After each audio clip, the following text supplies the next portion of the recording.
Всех зрителей приветствую, вы на канале Saab Experience.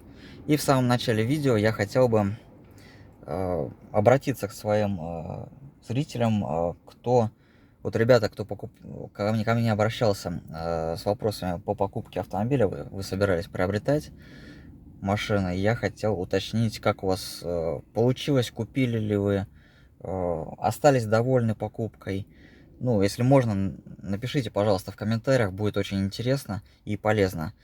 А, Ну и, разумеется, за вас будет повод порадоваться. Ну, я думаю, что не только мне, но и остальным ребятам, я думаю, тоже. Ну, напишите, в общем-то, свою историю, как у вас прошла покупка, все ли хорошо у вас сложилось. Вот, буду очень рад. Ну, в принципе, в продолжение этого выпуска отвечу на два вопроса другого зрителя по салону. Задавалось два вопроса по салону. Первое это по скрипам и всевозможным шумам, ну, в салоне Saab. Ну, есть ли они, нету их. И вот что я могу сказать. Подавляющее большинство материалов отделки сделано очень качественно и хорошо подогнано все. Но тем не менее есть, ну, вот эта вот часть из достаточно жесткого пластика, ну, центральная консоль и, ну, вот эта вот вся часть. Вся часть передней панели, которая сделана из достаточно, ну, вы слышите, из достаточно хлипкого такого пластика. Вот, и, разумеется, во время движения он может издавать какие-то звуки, ну, вполне конкретные. Вот это первое. Второе, также, если включен вентилятор кондиционера, ну, в данном случае климат-контроля, а он у меня включен практически всегда, при наезде, например, на кочку или при прохождении лежачего полицейского, также он может, ну, если можно так сказать, резонировать и также издавать некоторые определенные звуки. Ну, не всегда так, но бывает. Бывает, не знаю, может быть, его смазать нужно, или, в принципе, напишите, если у вас есть такая же история, если вы с этим тоже согласны. Вот, в принципе, ну, может быть, это какие-то слуховые галлюцинации, но, по-моему, что-то, может быть, в дверных картах тоже побрякивает, позвукивает. Не знаю, могу ошибаться. Ну, в принципе, вот центральная консоль и вентилятор, по большей части, иногда издают звуки. Вот, это был первый вопрос. Ответ на первый вопрос. А второй касаемо... Второй будет касаемо... Сейчас. Касаемо второго ряда сидений. И... ну, кстати, вот. Обратите внимание. Дверца. А ну-ка здесь. Да. Вот, как видите, вот ручки дверей тоже поскрипывать могут. Ну, повторюсь, я на них тогда довольно существенно сейчас давлю, поэтому, разумеется, им деваться некуда. Вот, обратили мы внимание. И я хочу сказать, что это именно касается передних ручек. Ну-ка, давайте попробуем. В смысле, это задних касается. Давайте попробуем передние. По-моему, в передних я такого не замечал. Ну, передние более плотные. Более плотные, конечно, да. Задние не так. Ну-ка, пассажирскую сейчас.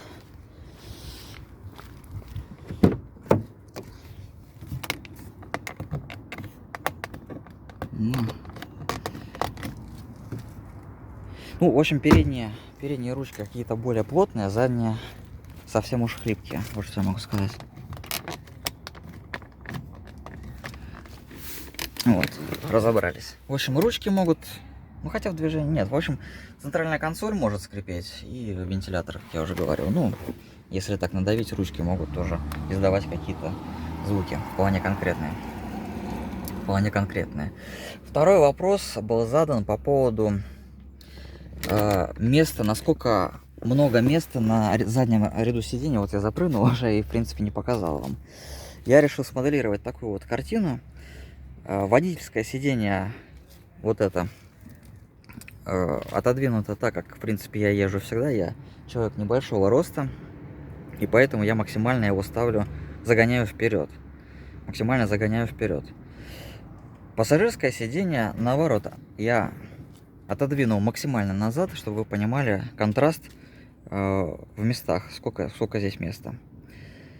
Сколько здесь места. Ну, давайте присядем уже, наконец, и покажу. Ну, то есть, я человек небольшого роста, как я уже сказал, и поэтому здесь, сейчас покажу, от моих ног, ну, тут здесь второго меня, наверное, можно за собой посадить. Вот, и я думаю, что все будет нормально и комфортно.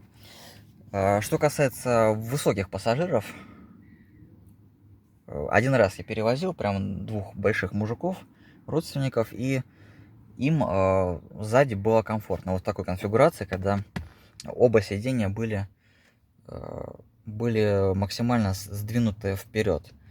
Вот, и они не испытывали никакого дискомфорта, и в плане потолка головой они также никуда не упирались. Вот, но я не могу, к сожалению, сейчас, конечно, показать это. Был бы оператор, конечно, под рукой, я бы, может быть, продемонстрировал. Ну, сантиметров 10, наверное, у меня остается до потолка, вот где я сижу. Вот, ну, достаточно, в общем, просторно. Другое дело, конечно, когда сиденье максимально сдвинуто назад, человек высокого и даже среднего роста, конечно же, здесь не разместится. Конечно же. Но даже и мне тут не просто разместиться. Вот залезть сюда, конечно, не просто мне, но сидеть, в принципе, можно. Уперевшись так вот в сиденье. Уперевшись в сиденье, конечно, можно сидеть. Человек большого роста, конечно же, здесь не разместится никаким образом. Это будет, я думаю, в дальней поездке это будет пытка, если вот так вот сесть. Объективно говоря. Вот, ну, детей совершенно запросто можно разместить. Взрослые пассажиры низкого роста также смогут здесь разместиться. Так что вот так, я думаю, что я ответил на вопрос по поводу того, что, в общем-то, по поводу пространства на втором ряду сидений. По поводу второго ряда сидений. Ну, что здесь можно сказать, в принципе? Как-то резюмировать, прокомментировать. САП, в принципе, хоть и относится к среднему семейному классу, а именно так вот расшифровывается сегмент D, средний семейный класс, то есть даже в нем прописано то, что это семейный автомобиль в некоторой степени. Ну, тем не менее, это, конечно, не обладает какими-то вагонными показателями, где можно и людей набить, и в багажнике набить, и так далее, груза. Вот такой вот обзор, такой получился обзор. Короткий выпуск. Спасибо, что смотрите. Поэтому подписывайтесь. И до новых встреч на канале. Ну и ребята, кто покупал автомобили, кто спрашивал, еще раз напоминаю, пожалуйста, напишите. Будет очень интересно и полезно узнать от вас информацию. Как купили, что купили, остались довольны покупкой.